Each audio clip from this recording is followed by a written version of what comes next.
Hemos escuchado las plegarias de nuestro querido maestro Ezequiel Atahualpa Sigamonal, un hombre que no pasó inadvertido por este mundo, dejó huellas para nosotros seguir sus pasos. Y su nombre siempre será recordado por generaciones, porque ha dejado algo muy fundamental y necesario para el ser humano, que es la doctrina de Dios. Ojo que no es su doctrina, sino es la doctrina de Dios. Aún nuestro Mesías, cuando Él en su primera venida se hizo presente, Él mismo también manifestó lo que Él enseñaba: la doctrina que yo profeso o anuncio, comunico, no es mía, sino de aquel que me envió. Ese es el punto. Vamos a pasar lectura de lo que estamos mencionando. San Juan capítulo 7, 14, 15, 16, 17, 18. Al medio de la fiesta subió Jesús al templo y enseñaba. Y maravillábanse los judíos diciendo: ¿cómo sabe este letras no habiendo aprendido? Respondiéndole Jesús dijo: mi doctrina no es mía, sino de aquel que me envió. Está claro, mi doctrina no es mía, sino de aquel que me envió. Y cuando hablamos de doctrina, usted lo traduce al hebreo, significa Torah. Y si lo traduce al griego, que es nomos, significa ley. O sea, la palabra de Dios, o la doctrina de Dios, o la Torah, o las buenas nuevas, o la buena noticia, estamos hablando de lo mismo, de las 10 palabras o los 10 mandamientos. Entonces, Él no vino a enseñar otra cosa, simplemente vino a transmitir la doctrina de su Padre, porque muchos no lo trazaban bien, pero Él trataba de hacerles entender. Por eso Él decía: mi doctrina no es mía, sino de aquel que me envió. Y luego Él mencionaba: el que quisiera hacer su voluntad conocerá de la doctrina si viene de Dios o si yo hablo de mí mismo. Entonces, el que quiere hacer la voluntad de Dios conocerá de la doctrina si viene de Dios o hablo de mí mismo. O sea, muchos eruditos dedicados a la doctrina, muchos dedicados a leer el libro sagrado, si hablamos en este tiempo, muchos dedicados a leer el libro sagrado. Entonces, a medida que van entendiendo, comprendiendo, empiezan a analizar lo que dice la Escritura, llega a una conclusión: ¿dice la verdad o está mintiendo? Si está hablando de sí mismo o está hablando lo que dice la doctrina. Eso es fundamental. Por eso decía el apóstol Juan en su primera carta, decía lo siguiente. En primera de Juan, dice acá, primera de Juan, vamos a ver un momentito.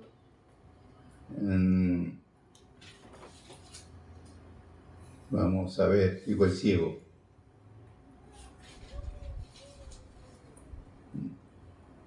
En el 5:9, primera de Juan. Por eso vuelvo a repetir, dice: el que quisiera hacer su voluntad conocerá de la doctrina si viene de Dios o si hablo de mí mismo. El que habla de sí mismo su propia gloria busca, mas el que busca la gloria de aquel que lo envió, este es verdadero y no hay en él injusticia. El que habla de sí mismo su propia gloria busca. Entonces vemos acá, lo dice el apóstol Juan 5:9, si recibimos el testimonio de los hombres, el testimonio de Dios es mayor, porque este es el testimonio de Dios que ha testificado de su Hijo.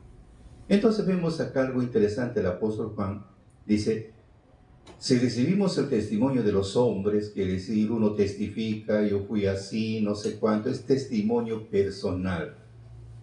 Es un testimonio personal. Y Jesús no vino a hablar su propio testimonio, a dar: yo fui esto, o yo soy el Hijo de Dios, o etcétera, etcétera. No, Él vino a dar, a instruir, a preparar. No vino a hacer otra cosa.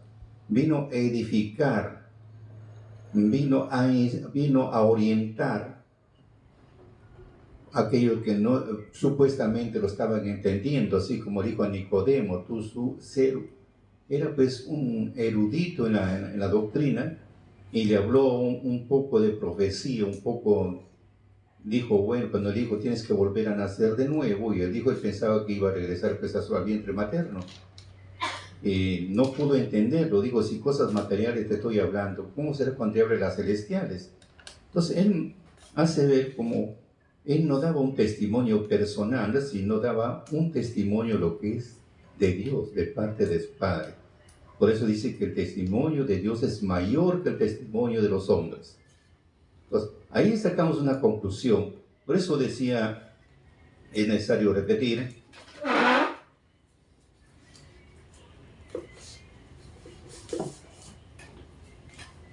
de los sabios, en el libro de la Alajá, ahí nos damos cuenta, todo este secreto, todo es cuestión de entenderlo nada más. Dice, por ejemplo, en el libro de la Alajá, que el Mesías tiene que ser un estudioso de la Torá con perfección, ocupado en la Torá, genio en la Torá, con conocimiento de la Torá escrito y oral. ¿Ven? Va a hacer que todo el pueblo israelita vaya por el camino de Torá. Va a hacer que todos regresen, a todos los exiliados a la tierra de Israel. Va a tener sabiduría más que Salomón, una sabiduría como Moisés. Va a pedir que todos se acerquen al templo para dar ofrendas.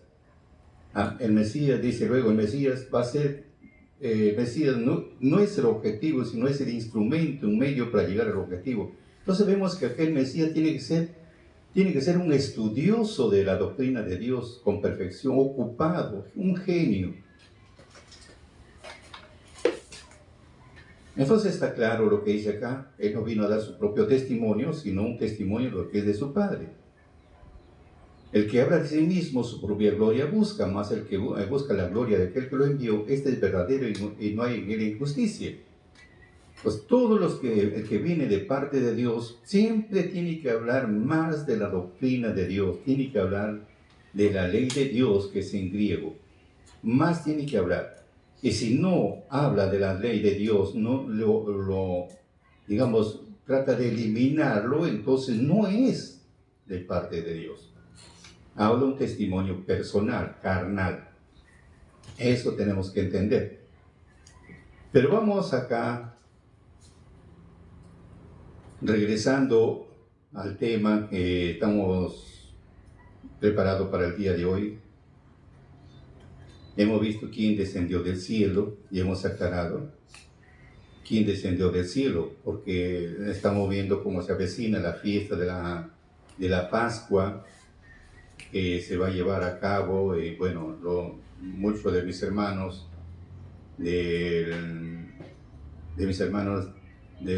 IMIMPO del departamento de Lima, acá en Lima, lo van a realizar el día sábado 12, que es más cercano al 14, lo van a hacer, y en muchas provincias también igual, o sea, un poco más a la realidad, porque este pueblo se forma pues con el calendario gregoriano. No es un pueblo, no somos judíos naturales para decir, bueno, soy judío natural. No, este pueblo tenía que formarse, según Dios, formarse en los gentiles, porque está escrito en Romanos 10, 19, 20, 21, como el pueblo no lo recibió los mandatos divinos, se rompió el compromiso en el monte Sinaí.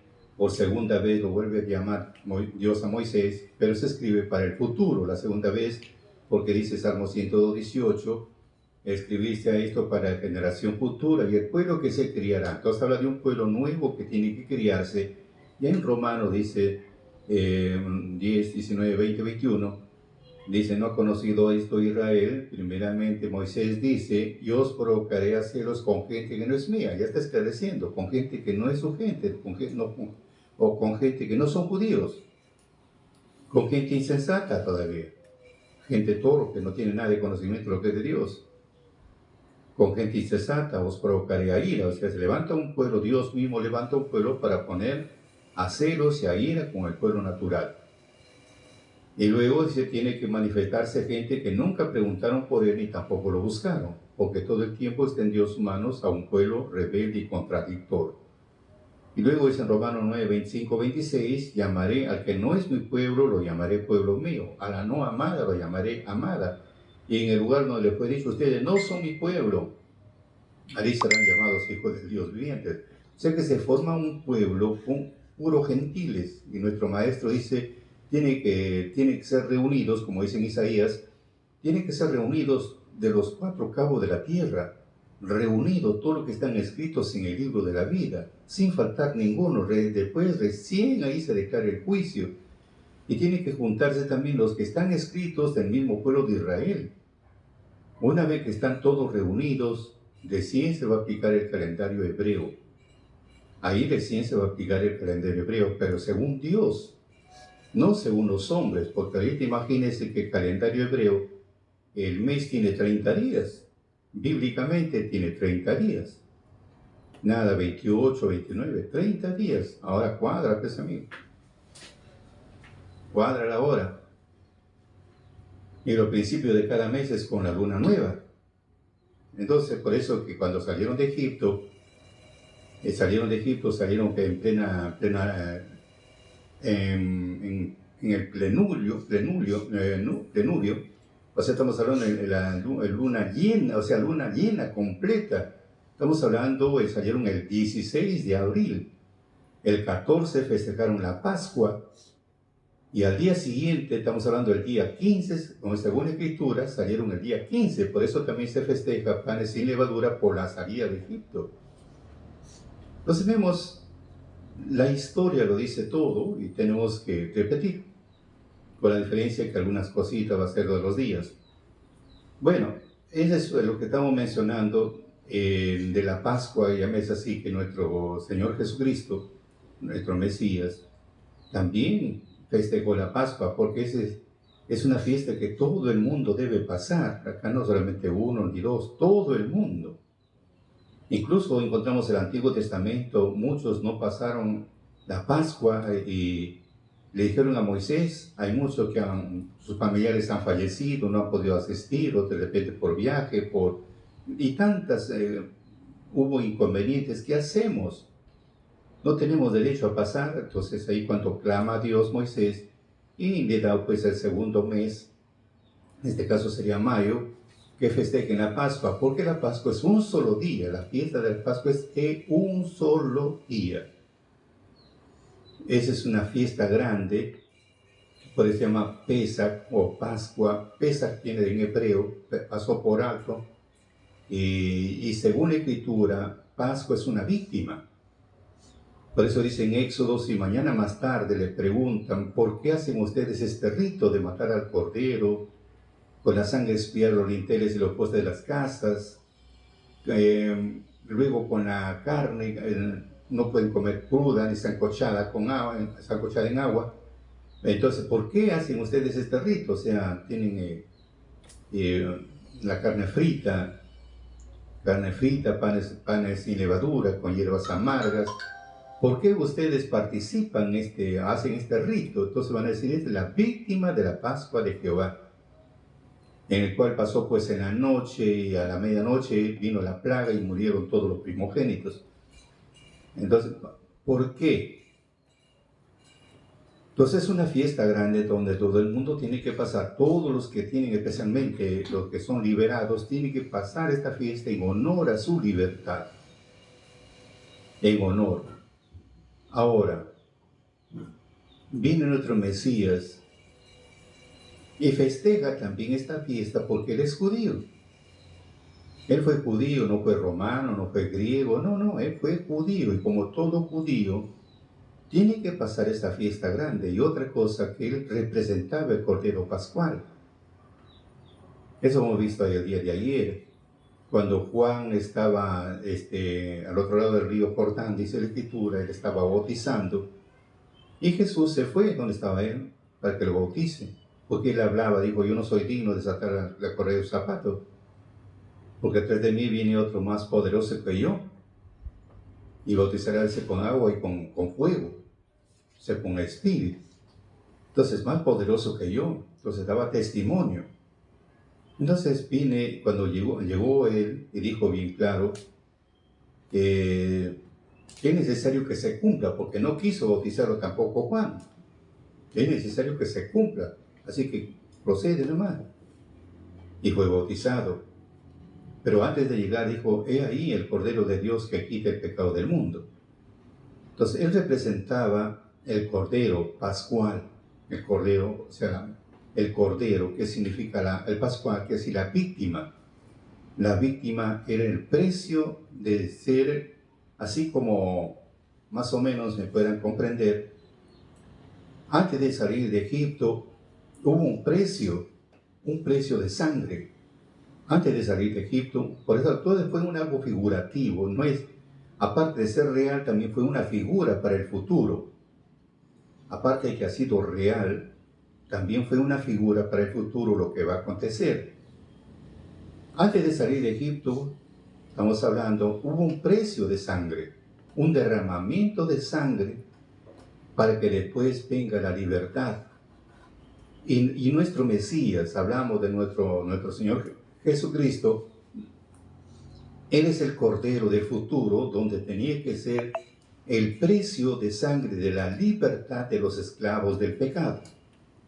Uno es porque el pueblo estaba esclavo sirviendo a Egipto físicamente. Y ahora en el futuro viene a ser el Mesías, viene a ser el precio de sangre, el precio de la libertad del pecado. Por eso si vemos a través de la Escritura, dijo, esta es la sangre del nuevo pacto, la cual es derramada por muchos para la remisión de los pecados. Luego dice Pablo, mientras vive el testador, nulo es el testamento, tenía que morir sí o sí, porque si no, no hubiera tenido validez lo que él hablaba. Hasta ahí estamos entendiendo. Él es el precio de sangre, de la compra del Cordero. Por eso mucho se habla, por la sangre de Cristo soy liberado. Eso es, por la sangre de Cristo soy salvo. Claro, te salvó lo que estabas esclavo del pecado y Él fue el precio de la libertad. ¿Cómo lo entendemos así? Mejor para llegar a este punto que queremos hablar. Vamos a entenderlo así un poquito. En la primera etapa, porque hay dos etapas. La primera etapa, Dios lo busca al hombre. Segunda etapa, el hombre lo busca a Dios. Primero vamos por la primera etapa. Dios lo busca al hombre. Dios lo elige al hombre. ¿Dónde está escrito? San Juan 15, 16. Mejor vamos por ahí para entenderlo, hacerlo más entendible el mensaje. Dice lo siguiente, 15, 16. No me elegisteis vosotros a mí, mas yo le elegí a vosotros. Punto y coma. Y os he puesto para que vayáis y llevéis fruto, y vuestro fruto permanezca. 2 puntos. Entonces encontramos, nosotros no le hemos elegido a Dios, Él nos eligió a nosotros. Así como tenemos el ejemplo de nuestro Mesías cuando dijo, un pastor tiene 100 ovejas y se perdió una. ¿Qué hace el pastor? Deja las 99 y se va en busca de la oveja perdida. Y una vez que lo encontró, lo trae sobre sus hombros y le muestra a sus amigos todo. Lo encontré a esta oveja descarriada. Pregunta es, ¿quién lo buscó al cordero o a la oveja? ¿Quién lo buscó? Es el pastor. Porque la oveja no lo va a buscar al pastor, sino el pastor fue en busca de la oveja perdida. Entonces encontramos acá el que nos busca en la primera etapa. Dios nos elige a nosotros. Por eso dice, no me elegiste vosotros a mí, yo los elegí a ustedes para que vayan y hagan mucho fruto. Pero una cosa es elegir y otra es comprar. Entonces estamos hablando diferente ya las cosas. Una cosa es elegir, y como usted puede ir, digamos, puede ir usted al mercado, comprar pues, variedad de frutas, variedad de frutas. Yo quiero esta fruta, pero mientras no lo compre no es suyo, simplemente lo miró y lo deseó nada más. Pero si lo compra esa fruta, recién va a ser suyo, siempre cuando lo compre. 1 kilo, 2 kilos, etcétera, según su deseo. Pero mientras no lo compraba, no era suyo. Pero una vez que lo compró, recién es suyo. De la misma forma, Dios nos elige primero. Quiero esa fruta. En este caso, quiero a fulano de tal. Quiero. Pero antes, una vez que lo eligió, tiene que pagar. Tiene que pagar. Vamos a esclarecer mejor así. Hacerlo más loable sobre el ministerio de nuestro Mesías, porque él está hablando sobre este punto. Vamos a ver, 1 Corintios 6:20. ¿Qué nos dice 1 Corintios 6:20?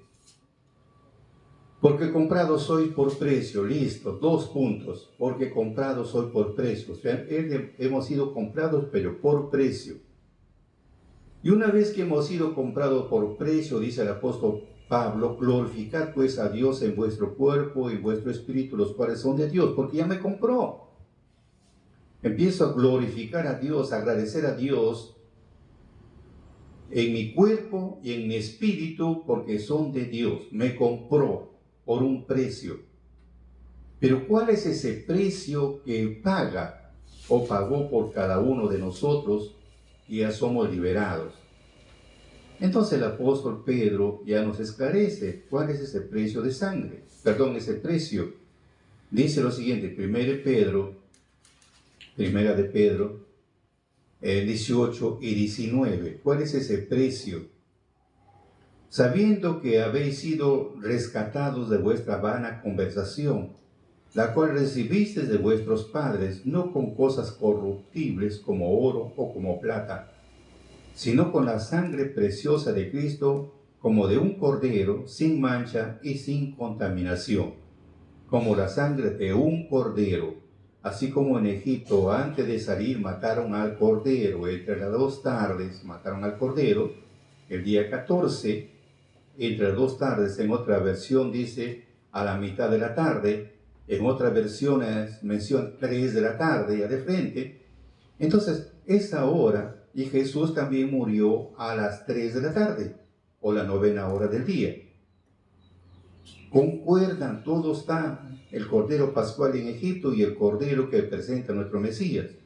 Entonces hemos sido comprados, vuelvo a repetir la lectura, vamos a repetir la lectura, sabiendo que habéis sido rescatados de vuestra vana conversación, la cual recibisteis de vuestros padres, no con cosas corruptibles como oro, como plata, sino con la sangre preciosa de Cristo, como de un cordero sin mancha y sin contaminación. Pues hemos sido comprados por un precio de sangre. Para eso Cristo murió por nosotros. Ahí sí recién se entiende. Cristo murió por nosotros para liberarnos de la esclavitud del pecado. Recién podemos entenderlo. Cristo murió por mí. Cristo murió por mí. Pero primero, Dios me eligió a mí. Y el precio por mi libertad fue la muerte de nuestro Señor Jesucristo. O la muerte de Jesús, como San Pablo. Por la muerte de Él yo soy liberado. Primero Dios me elige y después me compra. Y después que me compró, viene el otro proceso. Por ejemplo, compró usted la fruta, ya lo eligió primero, compró la fruta, y después lo lleva usted a la casita. ¿Y qué hace usted en la casa? Lo primero que va a hacer es, lo va a lavar. Le va a sacar a ustedes todas las impurezas de la fruta. Supongamos que sea una manzanas.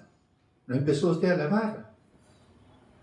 ¿Ya? Una vez que lo lavó, recién participa. Entonces, algo similar, Dios también nos lava. Vamos a ver qué dice la Escritura, si es cierto o es mentira. Ezequiel, vamos a ver, Ezequiel 36, 25. Vamos a ver. dice lo siguiente, Ezequiel 36, 25. Y esparciré sobre vosotros agua limpia, miren, esparciré sobre vosotros agua limpia, y seréis limpiados de todas vuestras inmundicias y de todos vuestros ídolos os limpiaré. Ahora sí está claro. Esparciré sobre vosotros agua limpia y seréis limpiados de todas vuestras inmundicias. No estamos hablando de la parte exterior, estamos hablando de la parte interior. Y de todos nuestros ídolos nos limpiaré. O sea, nos eligió, nos compró por un precio de sangre. Y después que hemos sido comprados por un precio de sangre, después nos lavó, nos limpió. En otras palabras, nos perdonó de todos nuestros pecados, como dice en Isaías 1:18. Vamos a ver qué nos dice Isaías 1:18. Según la Escritura tiene que ser: venid luego, dirá Jehová, estemos a cuenta. Si vuestros pecados fueren como la grana, como la nieve serán emblanquecidos, y si fueren rojos como el carmesí, vendrán a ser como blanca lana. Podemos decir, borrón, cuenta nueva. Nos limpió, nos lavó de todas nuestras inmundicias, nuestros ídolos. Borrón, cuenta nueva. Esa es la diferencia. Entonces, ahora sí ya podemos entender sobre el sacrificio que realizó. Como ya tenemos estos datos, ya es fácil comprender sobre el precio de nuestra compra. Vemos en Egipto, antes de salir, regresamos de nuevo a Egipto para entender el mensaje y tener más el panorama más claro. Una vez que participaron la Santa Cena, la expiación, la Santa Cena, participaron, ya muerto el Cordero. Ahora nuestro Señor Jesucristo representa el Cordero Pascual y tuvo que participar también de ese rito, de esa ceremonia. Participó de esa ceremonia y luego ya con su muerte viene a la liberación después de los esclavos. Pero como muestra tuvo que participar de esta Santa Cena. Y vamos a ver, según la Escritura, Marcos, vamos a Marcos primero, 14, vamos a ver, 12, desde el 12 al 25, pero vamos por partes, dice así, 14, 12 al 5, 14, dice así. Mejor vamos a leerlo desde el inicio. 2 días después de la Pascua y los días de los panes sin levadura, y procuraron los príncipes de los sacerdotes, aunque dice acá 2 días después de la Pascua, aún digo acá, cuando ya empezamos a entender un poco más la Escritura, vamos a ver que hubo ciertos errores en la traducción. Porque si dice la Escritura que la fiesta es el día 14, es un día sábado, el día 14, en la salida de Egipto es el día 15, ahora acá dice 2 días después de la Pascua, estamos hablando ya domingo, lunes, imagínense, no concuerda. Procuraban los príncipes, los sacerdotes y los escribas cómo prendían por engaño y lo matarían. Bueno, si hablamos de ese punto, lo que quieren hacer, ya están en fiesta.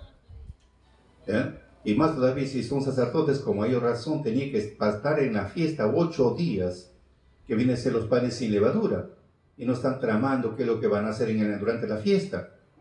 Y decían, no en el día de la fiesta, dicen, no en el día de la fiesta, porque no se haga alboroto del pueblo, no en el día de la fiesta, pues están hablando de la fiesta, están dentro de la fiesta, no en el día de la fiesta. Por eso digo, a veces la traducción también no está muy claro este punto. Y estando en Betania, en casa de Simón el leproso, sentado a la mesa, vino una mujer teniendo un alabastro, un ungüento de nardo, espique de mucho precio, y quebrando el alabastro, derramárselo sobre su cabeza. Y hubo algunos que se enojaron dentro de sí y dijeron, ¿por qué se ha hecho este desperdicio de un ungüento?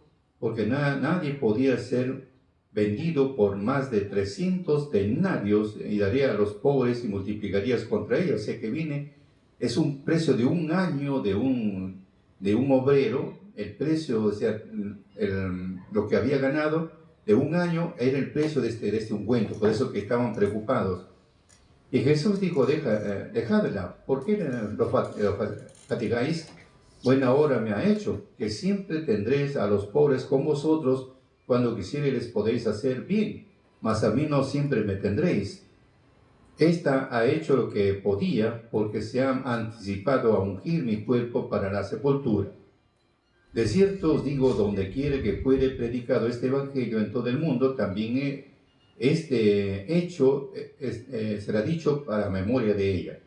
Entonces Judas Iscariote, uno de los 12, vino a los príncipes de los sacerdotes para entregársela.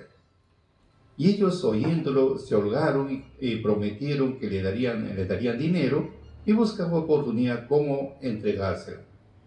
Y el primer día de los panes sin levadura, también es otro problema acá. Por eso digo a muchos, cuando ya empezamos a entender, a profundizarnos un poco la escritura, y nos encontramos que hay varios puntos, muchas fallas.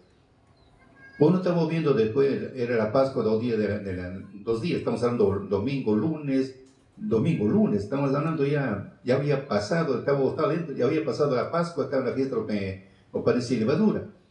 Y acá están hablando el primer día de los panes sin levadura, estamos hablando del día 15, estamos hablando del día domingo, porque sábado 14, y luego viene 15, donde salieron de Egipto. Dice, el primer día de los panes sin levadura, cuando sacrificaban la Pascua. Entonces hay una contradicción. ¿Por qué la Pascua es el día 14? No el 15. ¿No? Por eso, cuando ya empezamos a entender, encontramos algunas traducciones que no están bien hechas.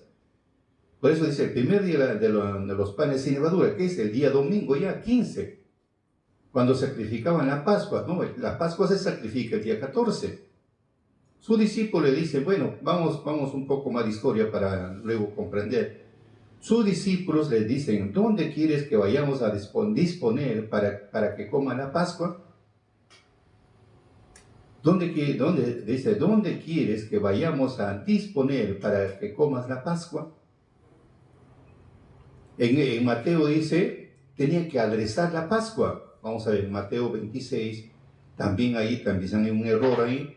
26, 17, y el primer día de la fiesta de los panes sin levadura. El primer día de la fiesta de los panes sin levadura es día domingo ya, no es sábado.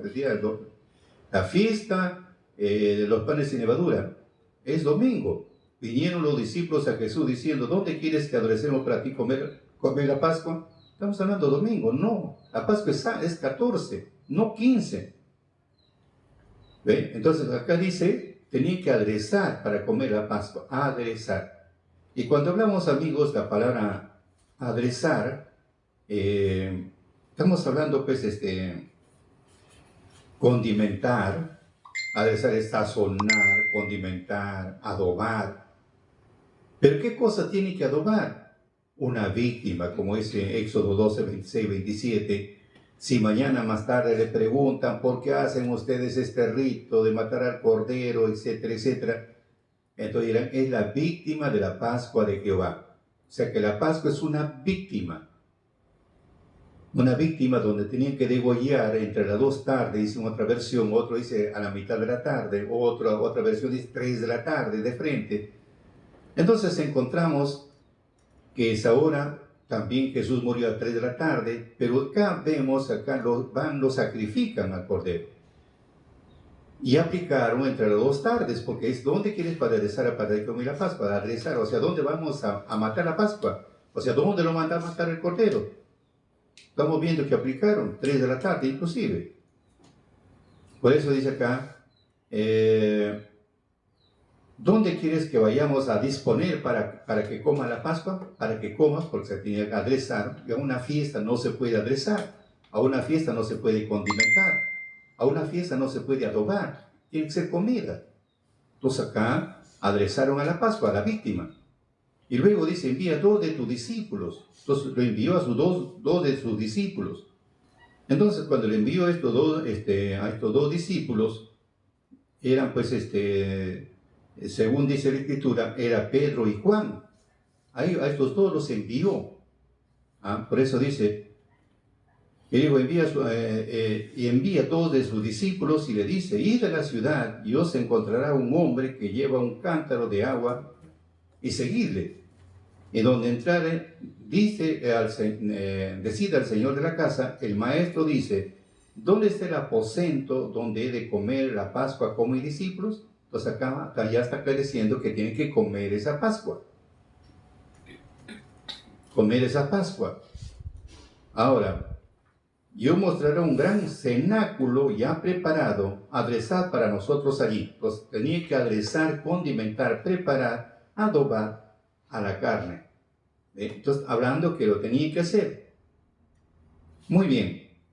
Cuando dice, por ejemplo, un cenáculo, dice que de acuerdo con las investigaciones de algunos historiadores, ese cenáculo pertenecía a José de Arimatea, dicen muchos historiadores. Era el propietario de este lugar, porque en ese lugar también era un lugar sagrado, también muy reconocido, porque el sepulcro en el cual fue depositado el cuerpo del maestro también, y también ese lugar era pues del rey David. Entonces José de Arimatea pues en esa época era considerado pues un hombre que tenía mucha riqueza, y no solamente riqueza, sino también un poder político. Era miembro del Sanedrín, y mucho lo vinculaba, dicen los historiadores, lo vinculaba a José de Arimatea, vinculado a ver Jesús, porque había un afecto familiar, porque muchos piensan que al parecer era pues hermano de su abuelo Joaquín. Entonces había un acercamiento por algo sanguíneo, por la familia. Entonces, esta última, el cenáculo fue un lugar de una sala superior, ¿no? Era una sala superior o cenáculo, era en el segundo piso de un edificio, en el Monte Sión, en Jerusalén. Inclusive, el Papa actual pidió permiso a ese lugar para hacer una misa en ese lugar. Es un lugar santo, ¿no? muy reverenciado por la cristiandad. Entonces vemos este cenáculo era, pues, de acuerdo a los historiadores, era en la casa de José de Arimatea, que tenía cierto afecto familiar, que al parecer al parecer, o sea, no están muy seguros, que era hermano de su abuelo Joaquín. Entonces, ahora sí, según los historiadores, el cenáculo se encuentra pues encima de la tumba del rey David, en el monte Sión, y es considerado uno de los lugares más sagrados para el cristianismo. Y después de la muerte de Jesús, los apóstoles usaron el lugar como refugio, después, más adelante. Ese es el punto que estamos mencionando, donde aderezaron la Pascua. Y luego dice cómo se sentaron a la mesa para comer. De cierto os digo que uno de vosotros que come conmigo me va a entregar. Entonces ellos comenzaron a entristecerse y a decirle cada uno por sí. Cada uno de por sí, ¿seré yo? El otro, ¿seré yo? Respondiendo le dijo, uno de los 12 que moja conmigo en el plato. A la verdad, el Hijo del Hombre va como está escrito, ay de aquel hombre por quien el Hijo del Hombre es entregado. Bueno, fuera aquel hombre si nunca hubiera nacido. Y estando ellos comiendo, tomó Jesús pan y bendiciendo partió. Les dio y dijo, tomad, este es mi cuerpo. Y tomando el vaso, habiendo hecho gracia, les dio y bebieron de él todos. Y les dice, esto es mi sangre del nuevo pacto, que por muchos es derramada. De cierto os digo, no beberé más del fruto de la vid hasta aquel día cuando lo bebiere de nuevo en el reino de Dios. Entonces estamos hablando acá, de algo solamente, si bien es cierto, me he visto antes, que tenían que aderezar, condimentar a una víctima, a un cordero, o sea, hace ver que mataron al cordero entre las 2 tardes aproximadamente, mataron al cordero, prepararon al cordero, lo hicieron una santa cena. Hicieron una santa cena como hicieron sus antepasados, hicieron una santa cena, participaron, porque esta santa cena, como es en Éxodo capítulo 12, la santa cena es la carne asada al fuego, después panes sin levadura y con hierbas amargas. Así es la participación de la Santa Cena. Entonces participaron y partió el pan y dijo: este es mi cuerpo, esto es mi cuerpo. Y luego en la sangre, por acá no dice, no habla de sangre, sino habla de una copa, porque tenían 2 cosas, parece ver, porque tenían que ser espiados. Es la ley de la Pascua, tenían que espiarlos en sus frentes a cada uno y participar. Pero dijo: esto es mi sangre del nuevo pacto, la cual es derramada por muchos para la remisión de sus pecados. Y cuando también se ve, estamos leyendo la historia de que uno de ustedes me va a entregar, tenía que cumplirse sí o sí. Cualquiera de los discípulos tenía que hacer, cualquiera, sino que cayó pues Judas, porque Judas era secretario de Economía, él manejaba el dinero. Entonces, cualquiera lo podía hacer, porque no necesariamente él, porque tenía que cumplirse,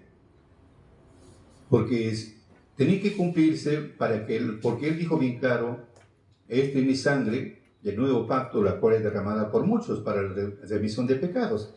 Entonces, él está dando ese nuevo pacto, está dando una nueva alianza. Entonces, obligatoriamente tenía que él morir sí o sí, para que tenga validez lo que él dijo. Él es la víctima que tenía que ser ofrecido para la nueva compra de los esclavos del futuro. Por eso dice en Hebreos 9, 16 y 17, porque donde hay testamento, necesario que intervenga muerte del testador. Está esclareciendo. Porque donde hay testamento, necesario es que intervenga muerte del testador. Porque el testamento con la muerte es confirmado. De otra manera, no es válido entre tanto que el testador vive. O sea, si él o sí tenía que morir, sí o sí, para que tenga validez el testamento. Si está vivo, no tiene validez el testamento. O sea, tenía que morir, sí o sí. Por eso estamos hablando que él es el precio de la esclavitud. Ahora, cuando él dice: esto es mi sangre, ¿no? Como dice, también participó, y cuando le daba en el San Juan menciona de que come mi carne, bebe mi sangre. Queridos amigos, en esa parte, el día de mañana estaremos ampliando un poco más sobre este ministerio. Por ahora, queridos amigos, síguenos en nuestra cuenta de Santo Salazar Silva, en la cuenta de Vicky Permerina, Facebook, Instagram, TikTok y YouTube, y compartan con sus amistades para llegar a más sedientos de la palabra de Dios.